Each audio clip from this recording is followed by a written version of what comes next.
Dottoressa, sono 10 anni di Corri in Rosa e c'è questa meravigliosa collaborazione, questa meravigliosa unità con l'ULSS. Ce ne parla dettagliatamente? Sì, abbiamo innescato questa alleanza che chiamiamo appunto alleanza virtuosa, in quanto unire la prevenzione primaria e secondaria è sempre fruttuoso, e direi che un evento come la Corri in Rosa fa da booster, ho detto prima, fa da evento di forte richiamo, di socializzazione, oltre che di promozione dell'attività motoria, un evento piacevole che può favorire, ecco, un'attività fisica, una vita attiva regolare, che è quello che raccomandiamo noi che ci occupiamo di prevenzione.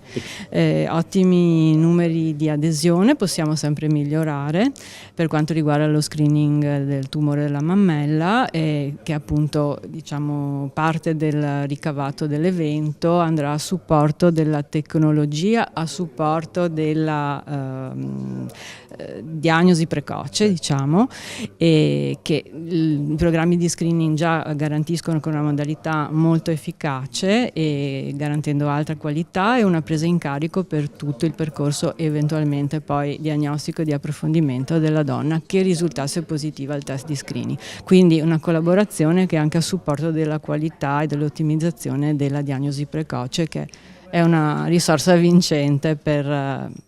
garantire, ecco, una vita di qualità anche in coloro che ricevono una diagnosi di tumore. Se non ho capito male, 405 diagnosi. 404 per essere precisi nel 2023, su 48.600 donne che hanno fatto la mammografia, e ovviamente le diagnosi fatte in screening vengono fatte in stadi molto precoci della malattia e quindi molto più trattabili, con trattamenti meno invasivi e con quindi una prospettiva di vita e di guarigione anche.